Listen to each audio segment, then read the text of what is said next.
Very good morning, good afternoon, and good evening to all our subscribers who are joining us from different parts of the world. We welcome you to this episode 3 of Season 1 International Citizenship Talk. Today it's going to be a special day. We have a very special guest with us.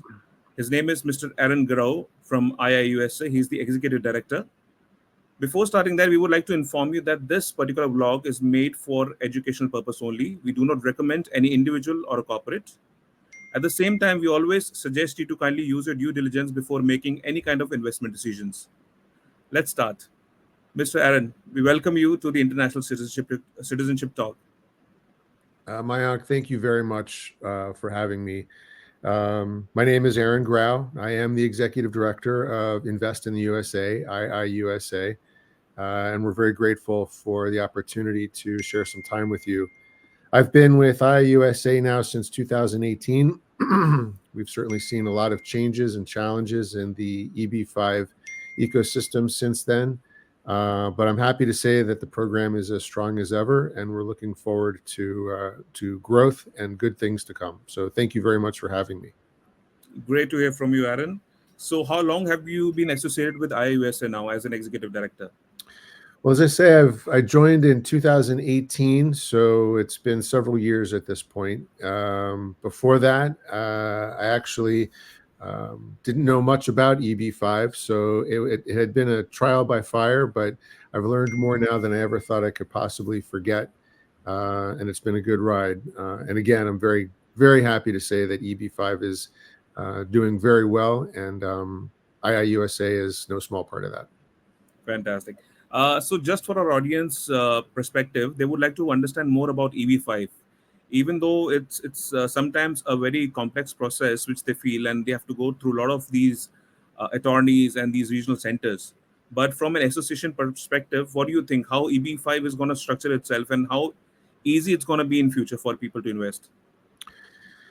Well, in 2022, the U.S. Congress passed the RIA, a brand new law to reauthorize the EB-5 program. It provided a lot of safeguards for investors that were not in place before. So with regards to the ease of investing, I can certainly say that there are more protections available to investors, and investors should feel more confident in making their investment.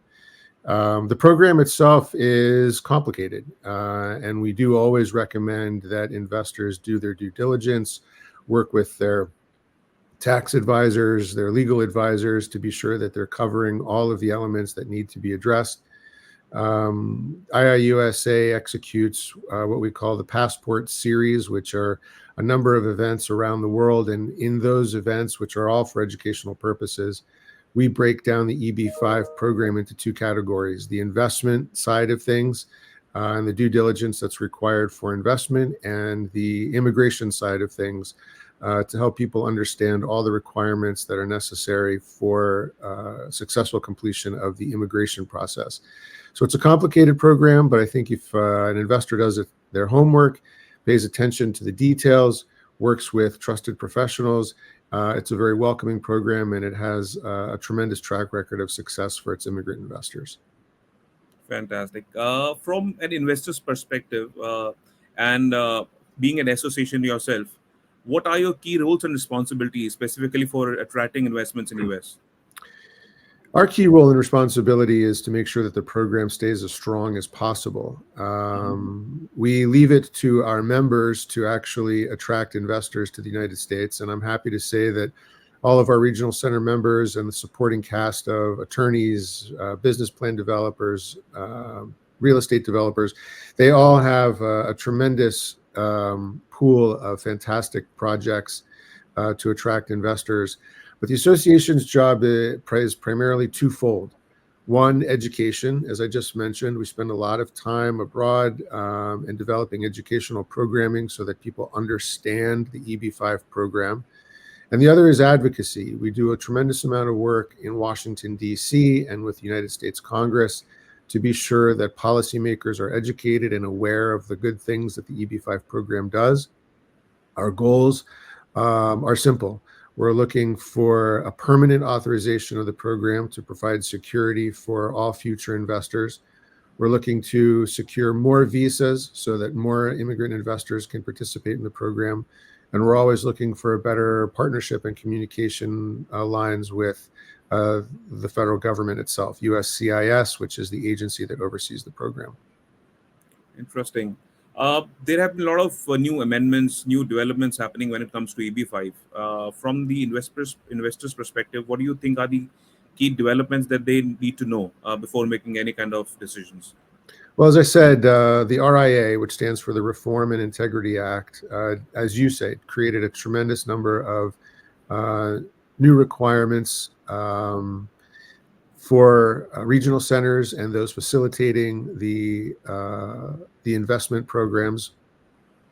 I would say from an investor's perspective, in addition to the due diligence, it's always good to keep in mind that the Reform and Integrity Act focused a tremendous amount of its attention and energy on protecting the investor. So be sure that anybody that you're working with is complying with the Reform and Integrity Act and all of the disclosure statements that are required.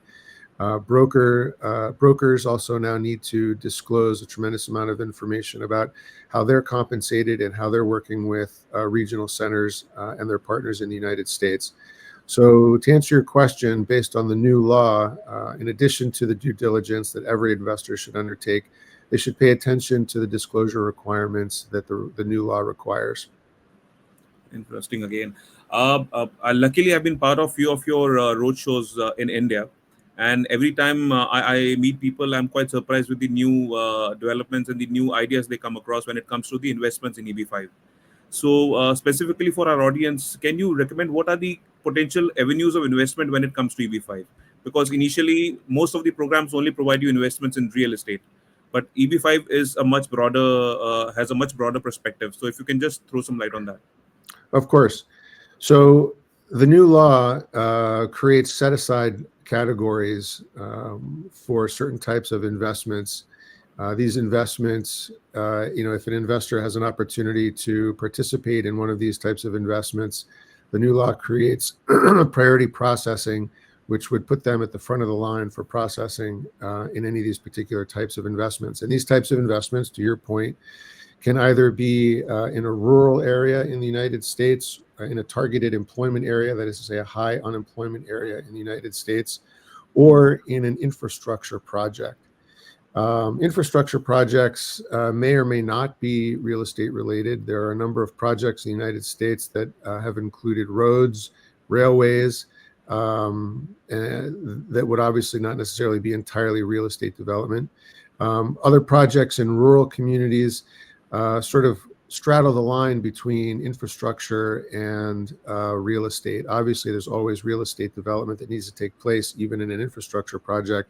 But there are projects that are taking place around energy, shipping, logistics, all of which are EB-5 projects. And as long as an investor's investment creates the requisite number of jobs, it almost doesn't matter what type of project they invest in. But they should do their due diligence and make sure that what they're investing in is something that can help them meet their goals. So specifically, for the different attorneys and different regional centers which are available in US, are these basically more experienced in one field or the other, or they are serving all the investment opportunities? For example, please. I mean, the idea here is to understand that is one regional center or an attorney authorized to help in multiple investments in EB-5, not restricting itself to either real estate or rural, but they are allowed to do in multiple facets. That's a really good question. And the answer is yes, you're correct. The regional centers in the United States are certified by the Department of Homeland Security, U.S. Citizenship and Immigration Service, USCIS, I mentioned them before, to do business in the United States as a regional center and pool immigrant investors' capital for a particular project. But they're restricted only by a geographic region. They're not restricted by the type of project that they want to undertake. So we are seeing an uptick in rural communities receiving more project attention. And as I mentioned before, there are still energy projects, infrastructure projects, et cetera. And any regional center that decides to engage in one of those projects are certainly welcome to do so. Their projects have to be approved by USCIS as well. But to answer your question, no, they're not restricted by the type of project, only by the geographic region in which they applied to do business. Great, great, great. So now the one of the interesting questions, in fact, this is pretty common every time we do any kind of conference related to EB-5, is that what are the common challenges and misconceptions when it comes to the EB-5 investments, and how IIUSA address them? We address them through education, and we do our best to create educational materials, facilitate educational seminars and webinars to be sure that everybody understands the nuances of the program, as I mentioned before, both from an investment perspective as well as from an immigration perspective. One of the challenges that is a part of every EB-5 investor's process is understanding that the source of their funds and the path of their funds needs to be on the up and up. In other words, illegal or ill-gotten funds or confusing pathways of funds will raise flags with USCIS. It's important to work with an attorney to help discern the source of the funds and the path of the funds to be sure that they meet USCIS requirements. So that's one example on the investment side.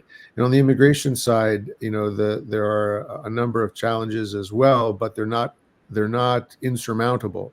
And as long as you have an immigration attorney who understands the process of filling out the forms and keeping your process going at the right pace, everybody will be fine. But it's important to note that the process can be confusing and convoluted, but with the right support, it's very doable, and thousands of people have completed the process successfully.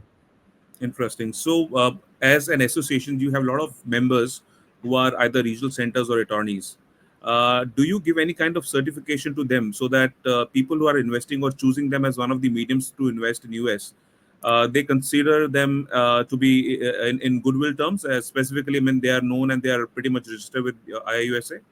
That's a good question. We don't offer a certification per se, but we certainly like to think that those who are members of IIUSA hold themselves to a higher standard of business. IIUS, in order to be a member of IIUSA, you have to agree to certain terms with regards to ethics compliance and behavioral compliance. So members of IIUSA are certainly paying close attention to how they are perceived and how they operate in the marketplace because of the requirements that they have due to our membership. But we don't offer a certification per se to attorneys or to regional centers. Interesting, because that's something that people might always come back to an associations for their recommendations. So I thought it will be interesting if there was something on those lines too. Maybe in future, possibly we could have something. Perhaps. So yeah. So apart from that, what do you think? I mean, of course, we have already spoken about the different investment opportunities through EB-5. How does it really help in job creations in US, and how is aiding the economy in US as well? Well, real estate programs as well as non-real estate programs in the United States all are required. Each investor is required to demonstrate that their investment created at least 10 US jobs. So unlike a lot of programs around the world where it's only an investment that's required, perhaps in real estate, and a pathway is provided to citizenship in that regard, in the United States, every investment must create 10 US jobs. If you invest through a regional center, those jobs can be direct or indirect, meaning that the jobs can be either construction jobs or jobs that are created by the project itself, for example, retail.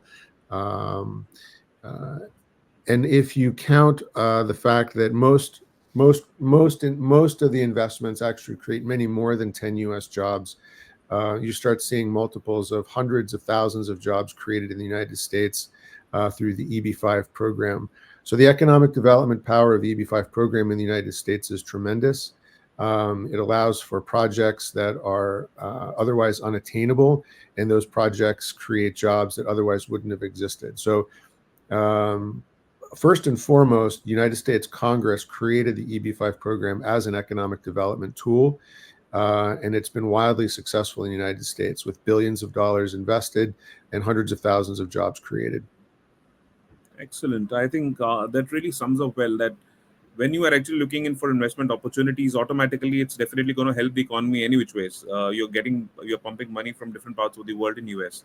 So that's one factor for sure. And apart from that, I think it's a good opportunity for people to experience a good environment which is going to help them grow better in their life, because you get a good lifestyle, safety, security, and health facilities in US any which ways. So that's a big advantage there as well. So moving forward, specifically from an association per se, uh, what do you think? What are the future prospects of EB-5? Are there going to be more changes to it, or it's going to be more stable in the coming times? How do you see it? I see EB-5 continuing to demonstrate itself as a successful program. I see that demonstration as something that the association can hold out to U.S. policymakers as evidence of EB-5's place in the United States economic development portfolio. And therefore, I see us with a tremendous ability to make sure that this program is permanent in the future. That'll be part of our lobbying push in 2026 and 2027, when we speak with the U.S. Congress again about reauthorizing the program, demonstrating evidence that this program is well worth its status as a permanent program. Once it's a permanent program, the stability of EB-5 becomes manifest, which creates more stability for investors. They don't have to worry about the program lapsing as it did in 2021. And it also gives us a platform to seek additional visas to expand the impact of EB-5's economic development in the United States. And of course, additional visas means additional opportunities for immigrant investors, hopefully to also decrease any backlog that may exist in a particular country. So the future of EB-5 is bright. The reauthorization that we were able to secure has given us an opportunity to demonstrate and articulate to policymakers the success of the program, and that in turn will translate into even more stable program and progressive program in the future. So I'm looking forward to what EB-5 brings to the table in 2025, 2026, 2027. That'll be very interesting to know, because we have seen constant changes in the past, and in fact all around the world there are a lot of changes which are happening for the European side too. If you see the golden visa as well, there are a lot of amendments coming in for each and individual countries who are offering the golden visa. So this is a pretty evident story everywhere. Of course, things changes with time, and the requirements also changes accordingly. Increments and decrements in the investment keeps on happening, so this is pretty common. But lastly, your thoughts for somebody who's actually looking in for applying for EB-5 before we conclude. Well, my thoughts for an immigrant investor considering whether EB-5 is right for them would be, as I mentioned before, as we both discussed before, to do your homework. Seek out the advice of trusted tax advisors, trusted legal advisors, both in your country as well as in the United States. In other words, conduct your due diligence. It's important to understand not only the immigration process in the United States and how long it may take and the requirements that you need to begin that process, but it's also important to do your due diligence on the investment itself. How long has the regional center that you're considering been doing business? How many projects have they completed in the past? What is their success rate in developing jobs per each investor? These are the kind of things that are critical to making a wise decision, not only as to whether to engage the EB-5 process from an immigration perspective, but which project you want to engage in. And it's going to be different for every investor. There's going to be different considerations from a personal perspective, from a financial perspective. So my thoughts for anybody considering the EB-5 program are, A, do your homework, complete your due diligence, and B, remember that as difficult and as convoluted as the process may be, you can make your way through it, and it's probably one of the fastest ways to citizenship in the United States. So give it careful thought and then give it a go. Fantastic. Thank you so much, Aaron. And before we conclude, I would like to inform all our audience that IIUSA is coming with the passport series in India in the month of September. And they'll be going to Bangalore, Pune, Mumbai, and Ahmedabad. So it's going to be a great opportunity for you to explore and understand the EB-5 process better. And I would recommend all of you to kindly visit as per your convenience and as per the location which we have advised you. The description, the details are available in the below description, so you can choose accordingly which location suits you best to attend. Thank you so much. Thank you so much, Aaron. And I would request everybody to kindly like, subscribe, and do not forget to press the bell icon for more such videos. Thank you so much. Thank you, Aaron. Thank you, Mayank. It's been a pleasure. Thank you. Take care. Cheers. Cheers.